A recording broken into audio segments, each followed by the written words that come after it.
Cooper Loop 1802 here. Just want to kind of go over some things I've been doing the past couple days. So first off, if you've been following me on Instagram, which ironically enough is Cooper Loop 1802 on Instagram, you can find me there. You will have noticed that I built this table here. I kind of using it as a reloading bench for its main purpose, but it's also doing service as my desk for work. Additionally, if I have any gunsmithing projects I want to do, I built it 6 feet long, so it should hold just about any project that I want to do. Even if I was doing like some really long muzzleloading project, which may come in the future, not the near future, but in the future I would like to build a muzzleloading rifle. It should hold all the things that I need to do to work with. So I bought this reloading kit about a year, maybe a year and a half ago off Craigslist for about $75. And that was a screaming deal. It's not everything I want, and so I just recently made an Amazon purchase to kind of fill it out a little bit for some things that I want. So the press, this is the Lee Challenger press, and it's just their basic model, you know, is screw the die in up here, switch out your shell holders down here. It's real simple. Perfectly okay with that because most of my reloading, if not all of my reloading, is going to be for my hunting applications. So the biggest batch I'll do is probably 20, maybe 40 rounds, just depending on how much brass I'll have laying around. Now, where it all starts to fall apart for me, though, was the powder dispensing and measuring, and then also, you know what? I think that's where it fell apart, was the powder dispensing and measuring.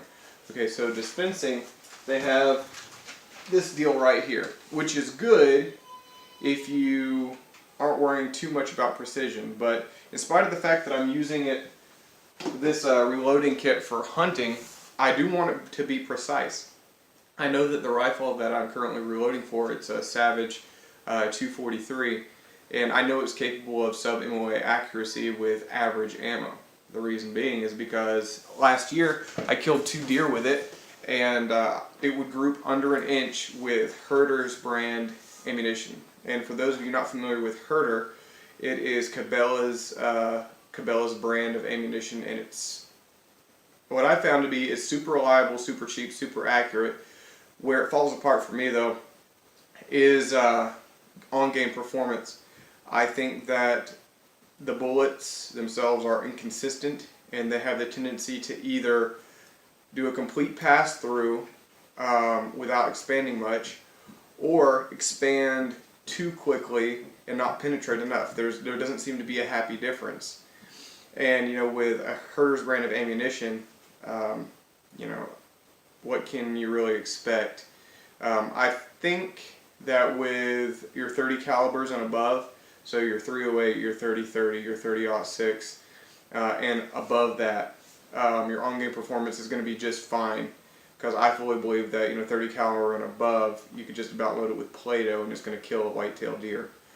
But with a 243, you got to be a little bit more specific with your bullet selection. So that kind of led me to this, because the Herter's ammunition, I think I paid like $12 a box for it, which is not bad at all for rifle ammunition. And that's honestly what it's going to come out to be for per 20 rounds reloading. But instead, I'm getting premium components.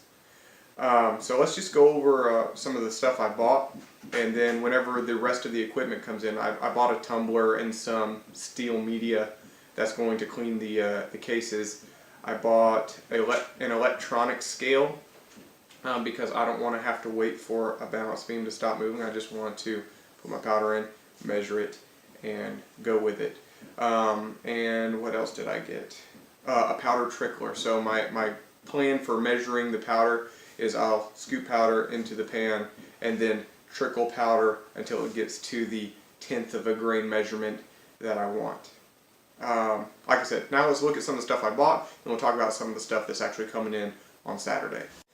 Alright, so we already talked about the press. Let's talk about some of the things that came with it. So like I said, $75 on Craigslist, and this is what I got. So this was the Lee anniversary set. It came with the things in this box. So we have your case lube, so we don't get your cases stuck in the press.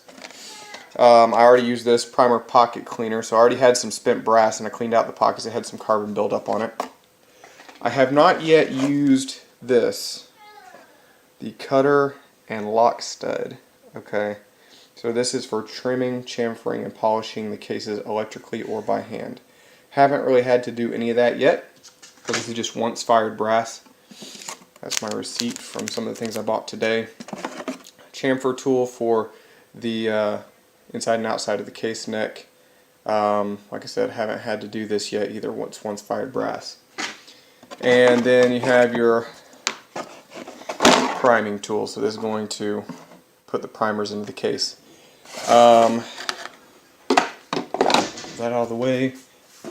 We have these go in the priming tool for the different case sizes. So I believe the 243 Winchester uses the size number 2 for the Lee set. Now I will say, I tried to put it in the number 2 sized one yesterday, and it didn't quite fit. Now it fit in the number 2 size case holder for the press, but not for the priming tool.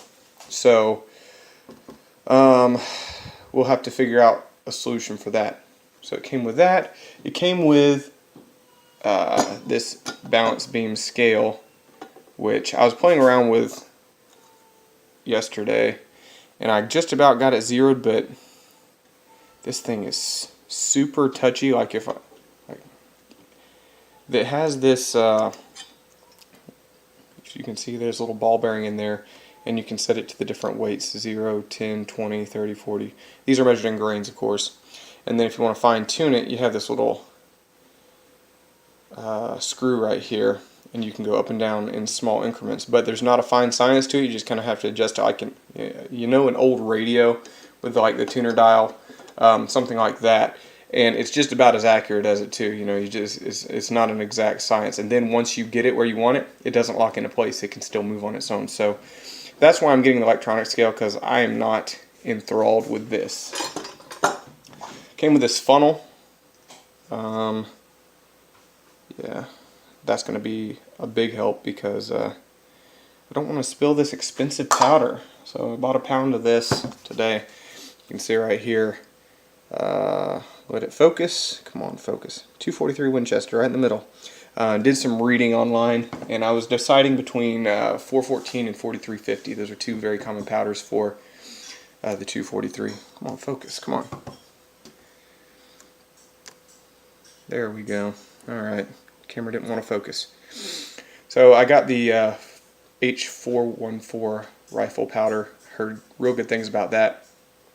See if it works.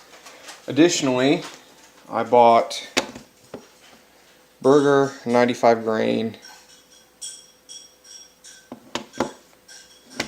Oh, I thought I bought the classic Hunter Classic bullets, but I guess I bought the VLD Hunting, which, you know what, we'll just use these. I've heard these are a little bit more finicky, so that's why I was looking for the classic Hunter bullets, but you know what, these will do. These will do. We'll make it work. This will just be more experimentation, because I've heard these can be kind of picky when it comes to how far off they're set off the lands. So, well, there we go. This is kind of what I wanted anyways. I was just a little intimidated, but I guess I kind of made the decision inadvertently. So, very well. And then everybody online said go with CCI primers. I was going to go with the, I can't remember how to say it, Cellular and Bellow primers, but I've heard that they can be a little hard. And I've already had a failure to fire with and shooting at a deer before, and it ended up being a hard primer, and I don't want to ever experience that again. I was very angry that day. So anyways, so additionally I also bought, there we go, reloading manual, very important. Keep you from blowing up your gun. So yeah, in the past few days it has been a lot of progress made on this. I've been wanting to reload for a while. Finally got all this set up, got my table built, and as soon as this other equipment comes in, we'll be ready to start reloading and working up some rifle loads. And I am super excited about it. And I'm going to take you guys along for the ride, of course, because, well, if I enjoy it and you enjoy this sort of thing, you're probably going to enjoy watching it. So until next time, Coop Loop 1822 out.